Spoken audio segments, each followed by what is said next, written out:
పురాతనమైన university Serampore university ఎక్కడ ఉంది? పశ్చిమ బెంగాల్లో కలకత్తాలో ఉంది. ఎవరు స్థాపించారు ఆ యూనివర్సిటీ? విలియం. మీరు ఏమి నేర్చుకోలేదంటే ఎన్నోసార్లు చెప్పుకుంటారు. William Carey. తర్వాత బీహార్లో ఉంది నలందా విశ్వవిద్యాలయం. ఏ విద్యాలయం? నలందా విశ్వవిద్యాలయం. పురాతనమైన విశ్వవిద్యాలయం. అందులో చదివిన వాళ్ళందరూ కూడా టాపర్లు అవుతూ ఉంటారు. టాపర్ అన్నిటిలో 100కి 99% మార్కులతో పాస్ అయిన వాళ్ళకి అలాంటి యూనివర్సిటీల్లో ఏమొస్తుంది? సీట్ వస్తుంది. మనం ఇక్కడ చదువు అంటే మనం అంత హాఫ్ నాలెడ్జ్ ఇవ్వండి. ఈ హాఫ్ నాలెడ్జ్ ఇవ్వడానికి అసలు చెప్పలేమని వీడికి తెలీదు, చెప్తే విండో. పూర్తిగా తెలిసినోడికైనా చెప్పొచ్చు, అసలు తెలియనోడికైనా చెప్పొచ్చు. వీడికి మిడిమిడిగా నేను మధ్యస్థంగా ఉన్నాడు. మధ్య తరగతి మనం అందరం మధ్య తరగతి. ఈ మధ్య తరగతి వాళ్ళకి బడాయిలు ఎంత కాదు. అయ్యి బాబోయ్, ఇక బడాయిలు అసలు ఏముంటుంది కానీ ఇక్కడ బడాయిలు ఉంటే అసలు మామూలుగా ల్యాండ్ లాంటి కూడా మన ముందు దుడిపే. అసలు మనం అంతలా ఉంటాం. మన నడక ఎలా ఉంటుంది, మన హెయిర్ స్టైల్ ఎలా ఉంటుంది, మన డ్రెస్ కోడ్ ఎలా ఉంటుంది, మనం వేసే కాస్ట్యూమ్ ఈ ప్రపంచంలో మరి ఎవడైనా అలాంటి కాస్ట్యూమ్ చేస్తాం. మనం ఈ మధ్య తరగతి మనం చెప్పిన ఇది అర్థం కాదు. కానీ మార్టిన్ లూథర్ గారు మధ్య తరగతిలో పుట్టాడు. చాలా పేదకుంటున్నాడు. మధ్య తరగతి కూడా అంటే బాగా మిడిల్ క్లాస్. మిడిల్ క్లాస్ అంటే మధ్య తరగతి. నేను అంటాను బాగా లోయర్ క్లాస్ ఫ్యామిలీలో ఆయన పుట్టాడు. యూనివర్సిటీలో చదివాడు. సంఘ సంస్కర్త మార్టిన్ లూథర్ 1746లో 62 సంవత్సరాలకే ఆయన మరణించాడు. ఆయన గొప్ప త్యాగశీలి, ధైర్యవంతుడు. ఎంత ధైర్యం అంటే అసలు ఆయన ధైర్యాన్ని ఓ భక్తుడు ఇలా వివరించాడు. జర్మనీలో అప్పుడన్నీ కూడా పెంకిటిళ్ళు ఉండేవి. ఏ ఇళ్ళు? బంగాళ పెంకిళ్ళు తెలుసు కదా. పెంకులతో ఇల్లు కట్టుకునేవారు. ఆ పెంకులన్నీ దెయ్యాలైపోయి నా మీద పడ్డా డోంట్ కేర్ అన్నాడు. అది మార్టిన్ లూథర్ గారు.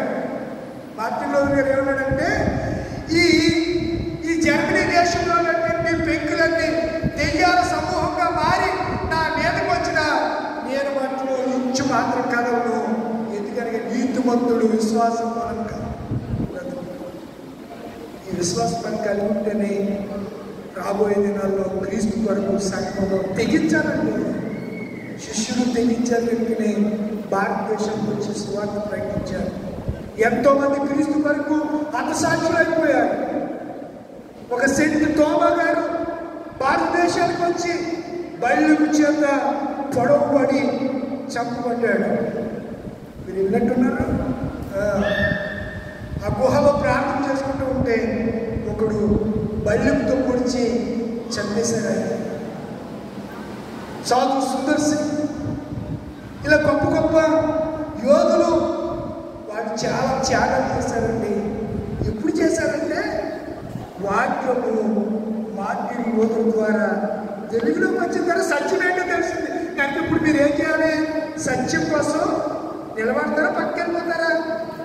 చెప్పరండి. ఇలా యేసుప్రభు చెప్పిన పాఠం అదే. మీరు సత్యమందు నిలిచిన వారైతే నిజముగా నాకు సాక్షులే ఉంటారు. అప్పుడు సత్యము మిమ్మల్ని స్వతంత్రులుగా చేయనని ఆయన యోహాను సువార్త 8వ అధ్యాయంలో చెప్పాడు. కలిగిన ప్రేమ దేవుని ఎన్నో సంఘ సంస్కరణ ఇది చెప్పాలి. 508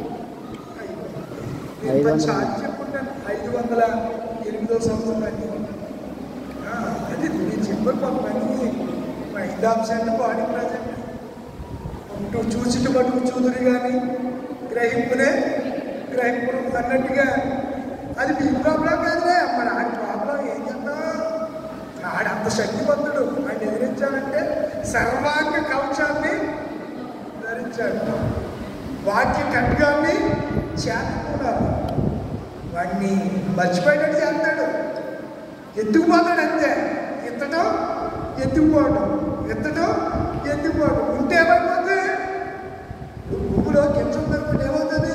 ఫలిస్తుంది, వృక్షం అవుతుంది, ఫలాలు ఇస్తుంది. ఆ విత్తిన వెంటనే ఆ గింజని ఆకాశం వచ్చి ఎక్కిపోయింది అనుకోండి, చెట్టు పెరుగుతుందా? ఇప్పుడు పరిస్థితులు కూడా అలాగే ఉన్నాయి. ఇంకా లూథరన్ సంఘ విశ్వాసులారా, 508 సంవత్సరాలు సుదీర్ఘ చరిత్ర కలిగిన ఆంధ్ర ఎంపీపైన గొర్రెలపూడి లూథరన్ సంఘ విశ్వాసులారా, నా ప్రియమైన దేవుని బిడ్డలారా, మార్టిన్ లూథర్ గారు చేసిన సాధించిన సంస్కరణ ఉద్యమం మతోద్ధరణ, మత ప్లస్ ఉద్ధరణ, మతోద్ధరణ. మతానికి కత్తిరింపులు జరగాలి. సంస్కరణ, మనం యాటిట్యూడ్స్ మార్చుకోండి, పద్ధతులు మార్చుకోండి, దేవుని ఆరాధించడంలో స్వతంత్రులుగా ఉండండి, ఆత్మతోనూ సత్యంతోనూ దేవుని ఆరాధించేవారిగా సిద్ధం కండి. ఆత్మ లేని వాడు కనపాడు. దేవుడైన ఆత్మ వాడే కదరా, దేవుడైన ఆత్మ రా వాడేనది. దేవుడైన ఆత్మ, దేవుడైన ఆత్మ వస్తే మనం ఏం చేస్తాం? శక్తివంతులుగా నిలబడతాం. దేవుడు మనకు ఎంతకాలం అండి ఈ లోపల మనకి శాస్త్రం ఇలా కనపడ్డాడు, అలా ముందుకు ఇప్పుడే మాట్లాడాడండి, మాట్లాడాడండి, లేదండి అయిపోయాడు, చనిపోయాడు, ఇప్పుడే జస్ట్ ఇప్పుడే చనిపోయాడండి.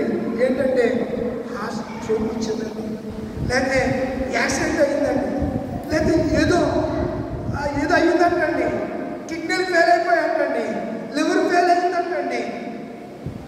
ఇలా ఏయో కారణాలు, మేబీ ఏదో కారణం చేత మనుషులు చచ్చిపోతున్నారు. చచ్చిపోకముందే ఒక పరిస్థితిని మనకు గుర్తెరగాలి. లేచి నిలబడతారా? చిన్న ప్రార్థన చేసుకుంటాం. నా బ్రతుకు దినముల